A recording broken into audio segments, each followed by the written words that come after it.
September 26, 1983. A Soviet officer stares at a warning on his screen. America has launched 5 nuclear missiles. Protocol says retaliation must come within minutes and millions may die. But what if the latest satellite defense system is lying?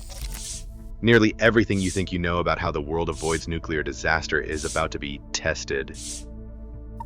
In 1983, the world lived under the shadow of nuclear weapons. Both the United States and the Soviet Union had enough warheads to destroy each other many times over. Tensions ran hotter than at any point since the Cuban Missile Crisis. Earlier that year, President Ronald Reagan had stood before the world in March, calling the Soviet Union an evil empire.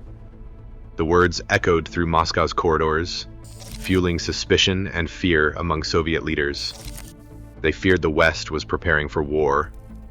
That fear deepened in September when Soviet air defenses shot down Korean Airlines Flight 007, killing 269 people, including Americans. The Kremlin braced for the worst. Would the United States retaliate? Headlines screamed accusations. Diplomats traded threats. The air was thick with distrust. NATO, meanwhile, was planning Able Archer, a massive exercise simulating nuclear war. Soviet intelligence watched every move, convinced these drills might be cover for a real attack. Operation RYAN, a secret KGB program, ordered Soviet agents to look for any sign of a Western first strike. The Soviet doctrine was clear. If the enemy launched, there could be no hesitation.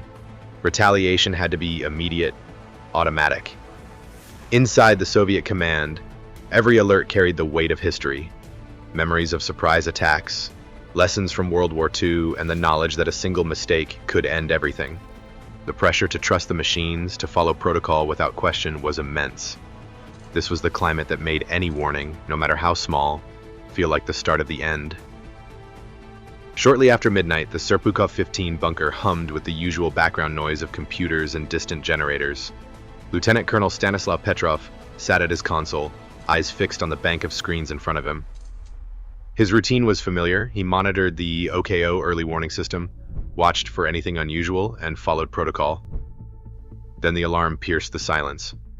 A siren wailed, lights flashed red, and the main screen lit up with a single word in block letters: launch. The computer reported 1 intercontinental ballistic missile launched from the United States, heading towards Soviet territory. Confidence was high. The room snapped to attention. Operators glanced at their panels, waiting for orders. Petrov's training took over as his hands moved to the communication system. Before he could react further, the console erupted again. A second missile, then a third, a fourth. Within minutes, the system flagged a total of 5 inbound missiles, each detection stamped with the highest confidence code the OKO system could assign. The protocol clock started ticking. 8, maybe 12 minutes, no more, before the projected impact. Each second counted. The bunker, deep underground, felt smaller with every new alert. The air thickened with tension as the computer insisted on its verdict. 5 missiles, all confirmed, all on course. The screens mapped out the trajectories, lines arcing across the Atlantic. Petrov's orders were clear. Report immediately, escalate up the chain, trigger the mechanism designed for instant retaliation.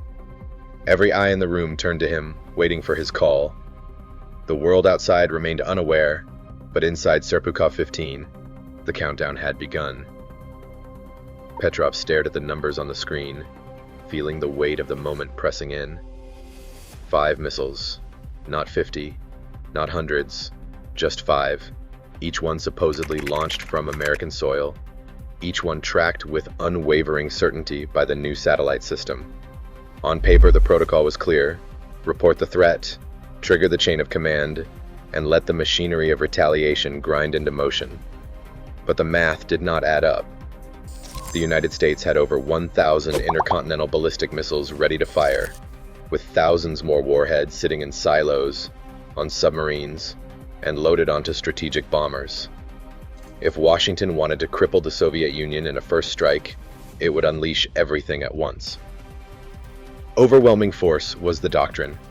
No strategist would gamble on a handful of missiles.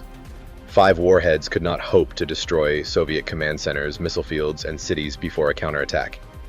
It did not fit any known plan, any war game Petrov had studied. The logic gnawed at him. Was this a technical error, or was he about to witness the start of the end? The bunker was silent, broken only by the alarms and the low hum of electronics. Petrov's training told him to trust the system. His mind told him to pause. He needed more than a blinking screen and a siren.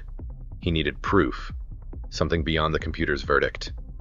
So he reached for the ground radar reports, searching for any sign that real missiles were on their way.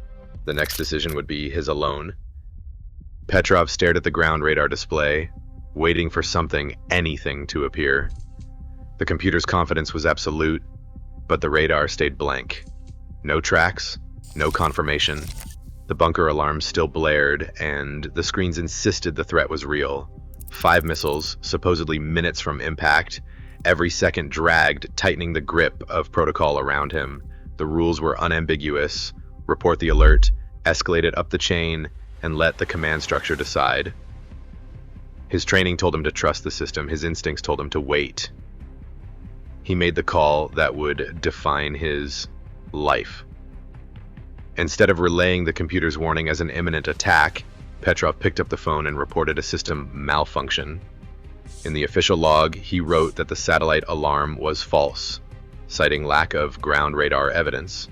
The wording was careful and deliberate, enough to avoid triggering the next steps and enough to buy time.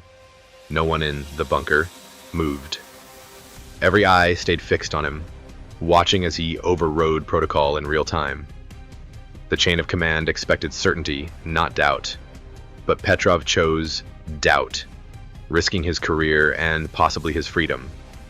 He waited, surrounded by silence and the hum of machines, knowing the world's fate might rest on his decision. The radar remained empty. The missiles never came. The OKO early warning system relied on satellites orbiting high above the Earth, scanning for the telltale heat signatures of missile launches. On that September night, the system's sensors picked up a sharp burst of infrared light over North Dakota, exactly the kind of signal programmed to trigger an alert. But what the computer saw as missile plumes was actually sunlight bouncing off the tops of high-altitude clouds. The geometry was rare: the satellite, the sun just below the horizon, and a bank of cirrus clouds lined up at the perfect angle. The sensors could not tell the difference between a rocket's fiery exhaust and sunlight glinting off ice crystals. The algorithm, built to flag any infrared spike as a launch, had no way to ask whether the context made sense. Engineers had warned about false positives, but the system was new, and its limits were not fully tested. That night, a simple play of light fooled a billion-dollar defense network into believing the end had begun. For 15 years, the world had no idea how close it came to disaster that night. The details of Petrov's decision stayed locked away in classified Soviet files, hidden even from most of his colleagues. Only in 1998 did the story reach the public, when General Yuri Votintsev revealed the truth after the collapse of the Soviet Union. By then, Petrov had already retired.